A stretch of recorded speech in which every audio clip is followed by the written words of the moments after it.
Hello everyone, a very good evening to all of you guys. So students, finally probability की demand काफ़ी आ रही थी. हम लोगों ने permutation combination and binomial theorem ये टॉपिक कवर कर लिए हैं. तो जो बच्चे इस लेक्चर में पहली बार इसको देख रहे हैं वो मेक श्योर करें वो पिछला टॉपिक भी अपना टाइम से कवर कर लें. स्टार्ट करने से पहले जो बच्चे चैनल पे पहली बार विजिट कर रहे हैं मेक श्योर आप चैनल को सब्सक्राइब कर लें ताकि आने वाली जितनी भी JNK के अंदर नोटिफिकेशंस आएंगी जॉब के रिलेटेड उसके आपको फ्री लेक्चर्स प्रोवाइड किए जाते हैं, पूरी स्ट्रैटेजी दी जाती है. इसकी एग्जांपल के तौर पे आप लोग जेके बैंक का रिजल्ट अगर आपने देखा होगा तो we have got around 350 plus selections. तो 350 प्लस सिलेक्शन जो बच्चे हमारे साथ जिन्होंने फ्री ऑफ कॉस्ट तैयारी की थी उनकी सिलेक्शंस हुई हैं. और अगर आप चाहते हैं कि आप भी उनमें से एक बने आने वाले इस पेपर में स्पेशली फाइनेंस अकाउंट असिस्टेंट तो आप लोग रेगुलरली से फॉलो करें, चैनल को सब्सक्राइब कर लें. ठीक है, स्टार्ट करते हैं प्रोबेबिलिटी लेक्चर को.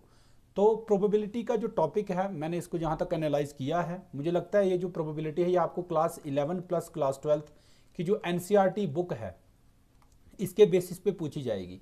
स्टूडेंट्स क्वेश्चन की बात करें 1 से 2 क्वेश्चन इसका पूछा जाना है और पैटर्न इसके जो है वो लगभग आपके 5 तरह के क्वेश्चन जो है इसमें से बनते हैं. ठीक है, हम लोग बात करेंगे इसके कि कौन कौन से पैटर्न हैं. तो मैं चाहता हूँ कि हर बच्चा बड़े ध्यान से पेन नोटबुक के साथ इस टॉपिक को समझे. और मैं आपको बता रहा हूँ एक एक नंबर जो होता है ना वो फाइनल सिलेक्शन में बड़ा ज़्यादा मैटर करता है. अगर 86 का मेरिट गया है तो आप लोग समझ सकते हैं क्लर्क में जेके बैंक में तो 84 से लेके 85.75 तक बहुत सारे बच्चे हैं. तो आप लोग इस तरह से चीज़ों को लेके चलें ताकि एक भी नंबर आपका मिस ना हो. तो स्टार्ट करते हैं आज के लेक्चर को. स्टूडेंट टॉपिक का नाम है प्रोबेबिलिटी. प्रोबेबिलिटी की अगर मैं बात करूं तो आप सबको पता है प्रोबेबिलिटी का मतलब होता है किसी चीज़ के होने के, किसी काम के होने के कितने चांसेस हैं. कितने चांसेस हैं दो तरह से हम लोग बात कर सकते हैं.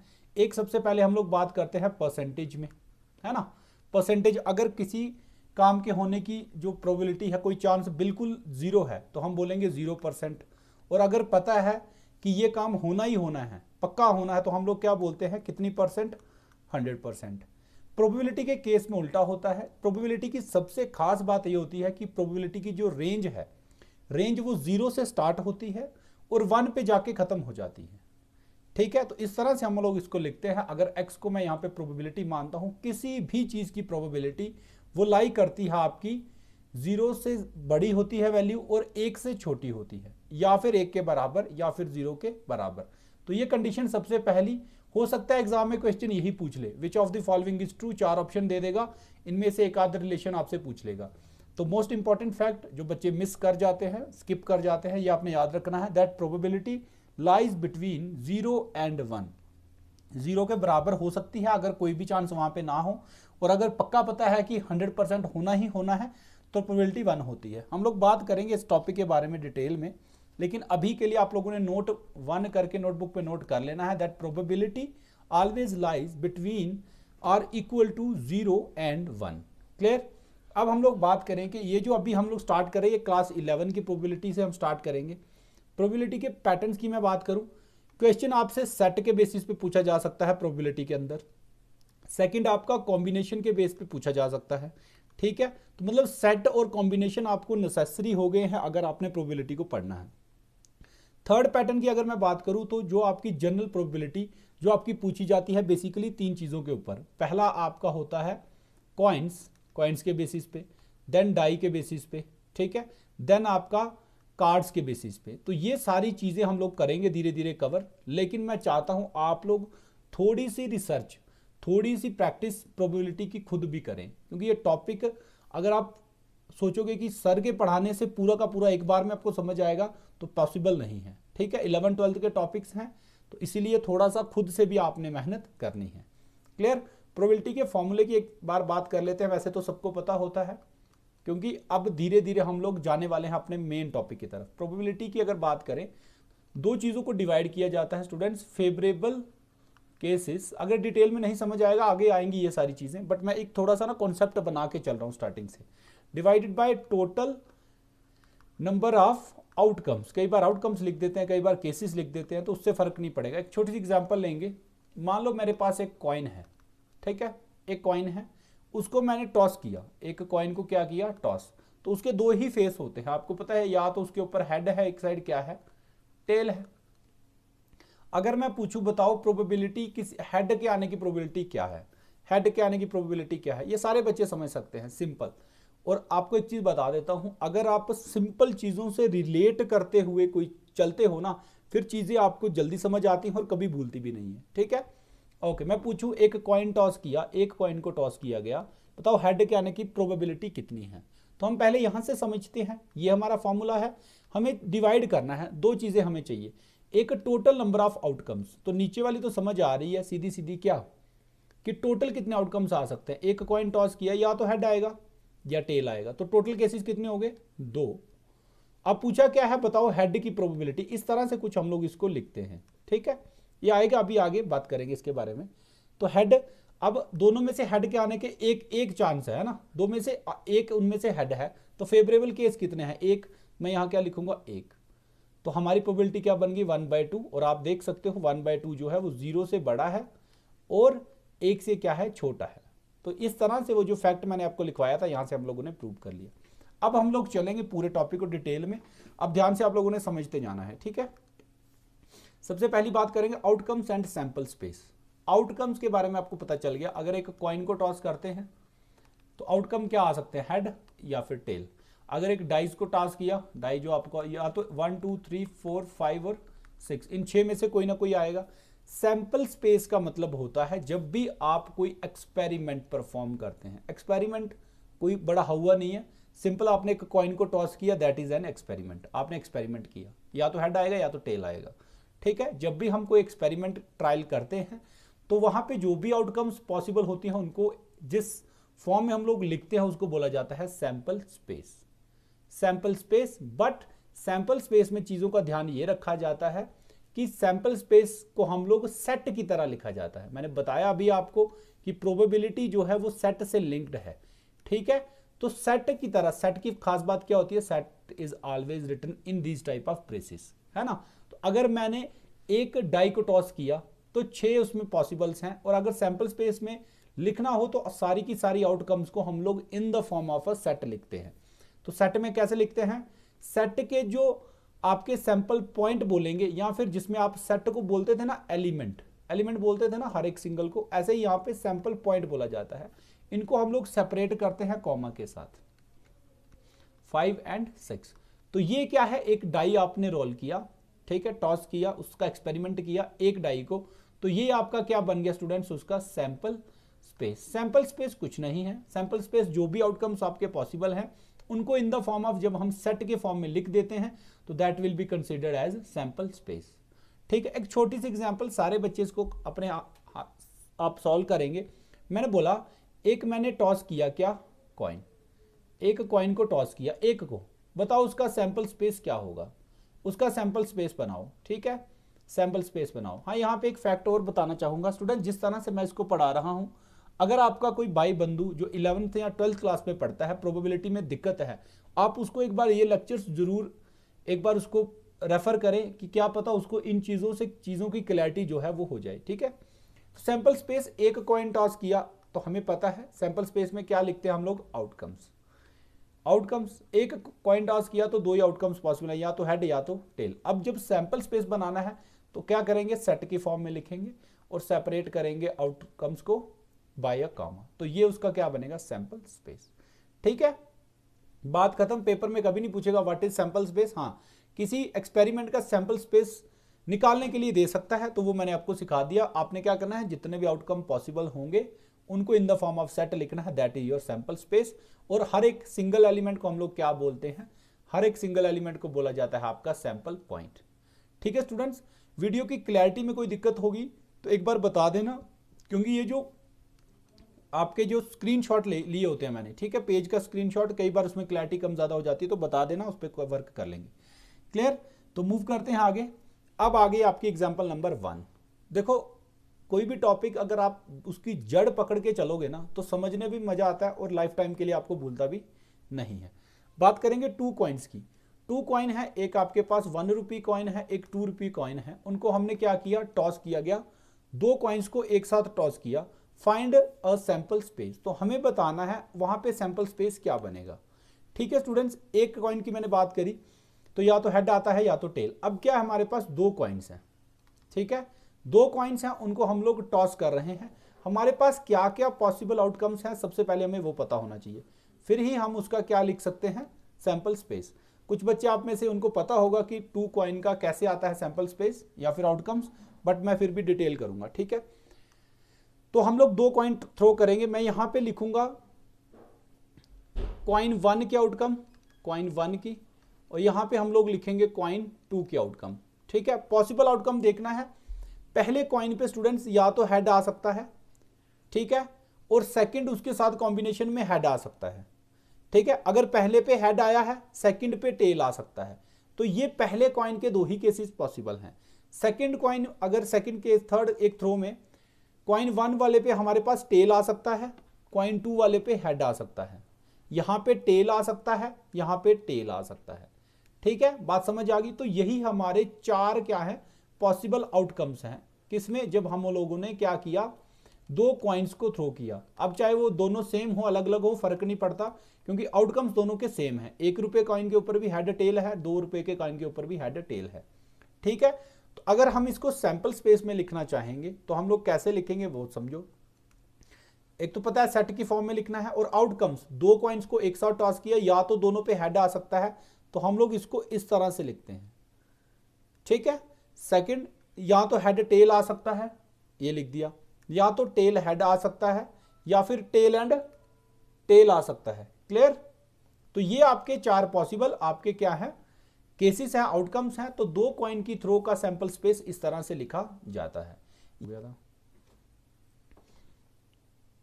मूव करते हैं नेक्स्ट एग्जांपल के ऊपर। So student, this is your example number 2, और क्वेश्चन आपसे कह रहा है find the sample space associated with the experiment of rolling a pair of dice, one is blue and other red, also find the number of elements of this sample space. यहां पे दो चीजें आप लोगों ने ध्यान से समझनी है। एक तो आप सैंपल स्पेस कैसे फाइंड करेंगे, जब हम लोग एक पेयर ऑफ डाइस को क्या करेंगे, थ्रो करेंगे। पेयर ऑफ डाइस को जब थ्रो करेंगे तो आपको पता है एक डाइस जो है वो क्या क्या आपके आउटकम्स शो कर सकता है, 1 2 3 4 5 एंड 6, 6 में से कोई एक चीज शो कर सकता है। उसके साथ जब हम लोग सेकंड की थ्रो करेंगे वो भी आपका क्या शो कर सकता है, आपके 6 शो कर सकता है आउटकम्स। अब हमने क्या किया, हमने ये सैंपल स्पेस बताना है कि कितने आउटकम्स हमारे पॉसिबल हैं। स्टूडेंट, यहां पे ध्यान देने वाली बात ये है, सबसे पहले हम लोग इस पार्ट को कवर करेंगे, क्योंकि ये चीज आपकी सेट के साथ भी रिलेटेड है कि नंबर ऑफ एलिमेंट सबसे पहले आपके दिमाग में होने चाहिए। क्योंकि जब आप बड़े क्वेश्चन सॉल्व करेंगे प्रोबेबिलिटी के, तब आप लोग एक एक केस को बना नहीं सकते, आप लोगों ने टोटल आउटकम्स डायरेक्ट निकालनी होती हैं, वो आप लोगों ने सेट के अंदर पढ़ा होगा। हम लोग कैसे निकालेंगे, आपको पता है एक डाइस की आउटकम्स टोटल कितने होते हैं, 6, तो आप लोग क्या लिखोगे, 6। अब जितनी थ्रोज उसकी की गई होंगी या फिर जितने डाइस को थ्रो किया गया होगा उसकी पावर आप लोग रखोगे n। इस केस में 6 की पावर हम लोग क्या करेंगे, 2। क्योंकि हम लोगों ने एक पेयर ऑफ डाइस को थ्रो किया है, पेयर का मतलब हो गया 2। तो हमें यह पता चल गया टोटल आउटकम्स यहां पे कितने बनेंगे, 36। स्टूडेंट्स, हो सकता है क्वेश्चन आपको इधर सेट के अंदर या फिर प्रोबेबिलिटी के अंदर यहां से पूछ लेगा वो, ठीक है। तो आपने याद रखना है, जब भी पेयर्स में या फिर 3 आप डाइस को थ्रो करोगे या कॉइन्स को टॉस करोगे तो इस फॉर्मूले से आप लोगों ने क्वेश्चन को सॉल्व करना है। बात समझ आ गई। मान लो आप 3 कॉइन्स को टॉस करते हो एक साथ, 3 कॉइन्स को टॉस करते हो तो एक कॉइन कितने आउटकम्स शो कर सकता है, 2, तो 2 की पावर 3, तो टोटल आउटकम्स उसमें कितने बनेंगे आपके, 8, ठीक है। अब हम समझते हैं इस क्वेश्चन का सैंपल स्पेस कैसे बनेगा। तो आप लोगों ने कैसे बनाना है सैंपल स्पेस, बात समझ लीजिए। आपको 1 के साथ, पहले डाइस पे अगर 1 आता है, पहले डाइस पे अगर आपका 1 आता है तो उसके साथ सेकंड डाइस के ऊपर क्या क्या आ सकता है, या तो 1 के साथ 1 आ सकता है, या फिर 2 आ सकता है, या फिर 3 आ सकता है, या फिर 4 आ सकता है, या फिर 5 आ सकता है, या फिर 6 आ सकता है। सिमिलरली अगर पहले डाइस पे हमारे पास 2 आ रहा है, 2 के साथ भी हर एक कॉम्बिनेशन जो है वो पॉसिबल है। तो इस तरह से हम लोग इसका सैंपल स्पेस जो है वो बना सकते हैं, ठीक है। इसी तरह से अब आपको समझ आ गई होगी, अगर पहले पे 3 आता है तो ये आप लोग 6 केस बनेंगे, अगर पहले पे 4 आता है तो फिर ये 6 बनेंगे, अगर 5 आता है तो फिर ये 6 बनेंगे, और अगर 6 आता है तो फिर ये 6 आपके बनेंगे, बात समझ आ गई। तो ये आपका सैंपल स्पेस इस तरह से बनेगा और इसको लिखेंगे जब आप लोग सेट में, तो सेट में इसको इस तरह से लिखा जाएगा 1 1 1 2 and so on up to 6 and 6। तो इस तरह से सैंपल स्पेस इसका बनेगा। बात समझ आ गई। तो ये क्वेश्चन आपको दो चीजें सिखा के गया है। एक तो डाइस, जब दो डाइस को एक साथ थ्रो किया जाएगा तो सैंपल स्पेस कैसे बनाना है, और टोटल नंबर ऑफ एलिमेंट किसी भी सैंपल स्पेस में कितने होते हैं उसका फॉर्मूला मैंने आपको दे दिया। जितने उसके पॉसिबल आउटकम्स हैं उसकी पावर n, उसकी पावर n। ठीक है, एक कॉइन को आपने अगर 8 बार टॉस कर रहे हो, 8 टाइम एक कॉइन को टॉस कर रहे हो, तो 2 की पावर 8 आपकी आउटकम्स बनेंगी। बात समझ आ गई। नेक्स्ट बात करेंगे। Next, yes, so next question आपका कह रहा है ए कॉइन इज टॉस्ड, एक कॉइन को टॉस किया गया। If it shows head we draw a ball from a bag consisting of 3 blue balls and 5 white balls. If it shows tail, then we throw a die. Describe the sample space of this experiment. तो इस question में क्या हो रहा है, चीजें थोड़ी सी और आगे लेके जा रहा है वो, कि उसके साथ एक और केस ज्वाइन हो रहा है। ठीक है, तो अब इसका सैंपल स्पेस आप लोग बना सकते हैं। वो कैसे बनाएंगे देखो, हमें क्या करना है, हमने कॉइन को टॉस किया, हमें पता है इधर इट बी अ हेड और अ टेल। तो अगर हमारे पास हेड आता है, हमारे पास क्या है, 3 ब्लू बॉल हैं, 4 व्हाइट बॉल हैं। तो अब क्या हो रहा है, अगर मेरे पास, मान लो पहले मैं हेड वाले केसेस बनाता हूं। मैंने कॉइन को टॉस किया, मेरे पास आ गया हेड। ध्यान से समझना, अच्छा क्वेश्चन है। अब हेड आ गया, मुझे पता है मैंने क्या करना है, एक बॉल निकालना है, किसमें से, 3 ब्लू बॉल और 4 क्या है, व्हाइट बॉल। तो टोटल बॉल कितने हो गए, 7। अब जब आप उसमें से बॉल को निकालोगे एक, उनमें से कोई भी बॉल आ सकता है सातों में से। तो अगर हो सकता है पहला बॉल आ जाए, तो उसको मैं ब्लू बॉल को B1 से डिनोट कर देता हूं। ठीक है, उनमें से कोई भी बॉल आ सकता है ना, एक तो ये पॉसिबल केस हो गया। सेकंड, इसी के साथ ब्लू बॉल दूसरा वाला आ सकता है, पॉसिबल है ना। हमें हर एक केस को लेके चलना है, सैंपल स्पेस के अंदर हर एक आउटकम को लेके चलना होता है। हेड आता है तो हम व्हाइट बॉल भी उसमें से आ सकता है, तो व्हाइट वाले को W1 लिख लेते हैं, इसको W2 लिख लेते हैं, इसको W3 लिख लेते हैं और इसको W4 लिख लेते हैं। फिर से समझाता हूं क्या हुआ यहां पे।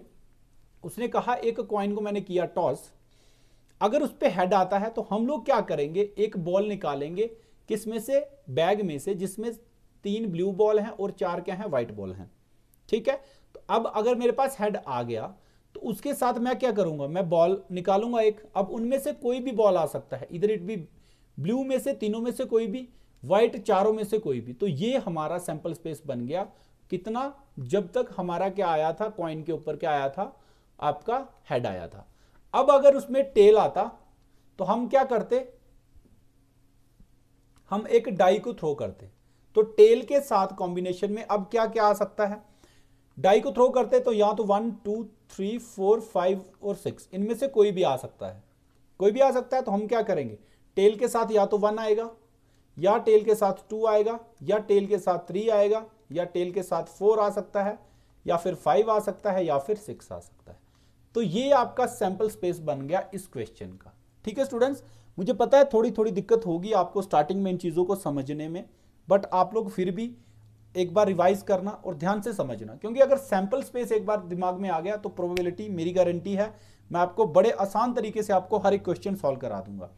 और इसके साथ साथ आप लोगों की जो कॉम्बिनेशन पोर्शन है वो भी आपका रिवाइज करा दूंगा, और सेकंड आपका पूरा का पूरा सेट थ्योरी भी रिवाइज करा दूंगा। ठीक है, सो आ गई समझ इस क्वेश्चन की, तो कमेंट बॉक्स में आप लोगों ने लिखना है यस सर। ठीक है, नेक्स्ट हम लोग बात करेंगे। तो ये क्वेश्चन आप लोगों के लिए होमवर्क में रखे हैं मैंने। होमवर्क में इसलिए रख रहा हूं क्योंकि मैं चाहता हूं ये टॉपिक की जितनी डिमांड है उतनी ही आसानी से आप लोग इस टॉपिक को कवर करें, अच्छे से समझें। ठीक है, ये क्वेश्चन आपके होमवर्क में है, आपको पता है। आप लोगों ने टेलीग्राम मेरे नंबर के ऊपर इसको सॉल्व करके सेंड करना होता है, नहीं तो आप फेसबुक ग्रुप पे डाल के एक दूसरे से क्रॉस मैच भी आप लोग कर सकते हैं, क्रॉस चेक आप लोग कर सकते हैं। ठीक है, तो ये मेरा नंबर है। इसके साथ साथ टेलीग्राम पे एक तो आप हमारा जो टेलीग्राम चैनल है SSS, उसको ज्वाइन कर सकते हैं, और इसके साथ साथ एक चैनल इस नाम से आपको मिल जाएगा, आप उसे भी जो है वो ज्वाइन कर सकते हैं। वहाँ पे मैं रेगुलर PDFs अपडेट्स अपनी डालता रहता हूँ। ठीक है, इस नाम से आप टेलीग्राम चैनल सर्च करेंगे, आपको मिल जाएगा। ठीक है, तो इस क्वेश्चन में थोड़ा सा आइडिया देता हूँ। सैंपल स्पेस आप लोगों ने बनाना है जब एक कॉइन को 3 बार टॉस किया गया। एक कॉइन को आपने क्या किया, 3 बार टॉस किया। ठीक है, पहला ये केस हो गया। इसकी आपको टोटल आउटकम्स की अगर हम लोग बात करें तो वो हम लोग थोड़ा सा समझेंगे यहाँ पे। टोटल आउटकम्स कितने बनेंगे या फिर टोटल सैंपल पॉइंट्स कितने बनेंगे, टोटल सैंपल स्पेस कितने बनेंगे, कितने एलिमेंट्स बनेंगे आपके सैंपल स्पेस के अंदर। मैंने अभी आपको बताया था कॉइन, एक कॉइन के ऊपर कितने आउटकम्स पॉसिबल हैं स्टूडेंट्स 2, और कितनी थ्रोज हो रही है उसकी 3, तो 2 की पावर 3, टोटल आउटकम्स कितने बनेंगे 8। ठीक है, कौन कौन से बनेंगे वो आप बना सकते हो। इस तरह से बनाने आपने, अगर पहले पे हेड आता है तो सेकंड पे क्या क्या आ सकता है, या तो हेड आएगा और थर्ड पे भी हेड आ सकता है। पहले पे हेड है, दूसरे पे हो सकता है टेल हो, हेड हो। इस तरह से ये आपके कितने केसेस बनेंगे, टोटल 8। तो ये आप लोग बना के इसको in the form of set लिखेंगे सारे के सारे बच्चे। आ जाएगा तो ठीक है, नहीं तो कमेंट बॉक्स में लिख देना, बता देना यूट्यूब पे या फिर टेलीग्राम पे कि सर नहीं हुआ, तो मैं नेक्स्ट क्लास में इसको पूरा सॉल्व करा दूंगा। यहां पे क्या हो रहा है, एक डाई को थ्रो किया जा रहा है कितनी बार, 2 टाइम्स। तो आपको पता है टोटल बनेंगे कितने वो समझ लो। एक डाई के ऊपर कितने आ सकते हैं टोटल पॉसिबल 6, और कितनी टाइम थ्रो है उसकी 2 टाइम, तो 6 की पावर 2, यानी कि टोटल कितने बनेंगे 36। और ये हम लोगों ने ऑलरेडी सॉल्व कर भी लिया है। चाहे आप एक डाई को 2 बार थ्रो करो, चाहे 2 डाइस को एक साथ थ्रो करो, आउटकम्स आपके क्या रहेंगे, बराबर। बात समझ आ गई। नेक्स्ट, अगर एक कॉइन को कितनी बार टॉस किया जा रहा है, 4 टाइम्स। एक कॉइन को कितनी बार टॉस किया जा रहा है, 4 टाइम्स, तो टोटल पॉसिबल आउटकम्स 2 की पावर कितनी, 4, तो ये बनेंगे आपके 16। ठीक है, थोड़ा सा हेक्टिक लगेगा, ये लंबा लगेगा, बट अगर ये आपने अच्छे से कर लिया तो इसका मतलब ये होगा कि आप प्रोबेबिलिटी के रंग में डलने वाले हैं, आप प्रोबेबिलिटी समझने के कगार पे आ चुके हैं। ठीक है, नेक्स्ट, एक कॉइन को टॉस किया और एक डाई को थ्रो किया। अब इसको थोड़ा सा समझा देता हूं इस क्वेश्चन को, क्योंकि इससे आपको क्या होगा, ये जो लास्ट वाला क्वेश्चन है ना, ये भी अच्छे से क्लियर हो जाएगा। ठीक है, कह रहा है एक कॉइन को टॉस किया और एक डाई को थ्रो किया। तो अब समझो कॉइन के ऊपर क्या आ सकता है, हेड या फिर टेल, और हेड के साथ कॉइन में क्या क्या आ सकता है, डाई का, डाई के साथ या तो 1 आएगा, या तो हेड के साथ 2 आ सकता है, या हेड के साथ 3 आ सकता है, या हेड के साथ 4 आ सकता है। सिमिलरली हेड के साथ 5, हेड के साथ 6। इसी तरह से अगर टेल आया तो टेल के साथ 1 पॉसिबल है, टेल के साथ 2 पॉसिबल है, टेल के साथ 3 पॉसिबल है, टेल के साथ 4 पॉसिबल है, और टेल के साथ 5 एंड टेल के साथ 6। तो टोटल आउटकम्स कितने बन गए यहाँ पे आपके बन गए टोटल आउटकम्स 6 टू 12 केसेस आपके यहाँ पे बन गए। ठीक है, तो थैंक यू सो मच। इस क्लास में इतना ही रखेंगे, बाकी अगले लेक्चर में मिलते हैं, और मेक श्योर करेंगे आप लोग अच्छे से इसको रिवाइज टाइम टू टाइम करते रहें। Thank you.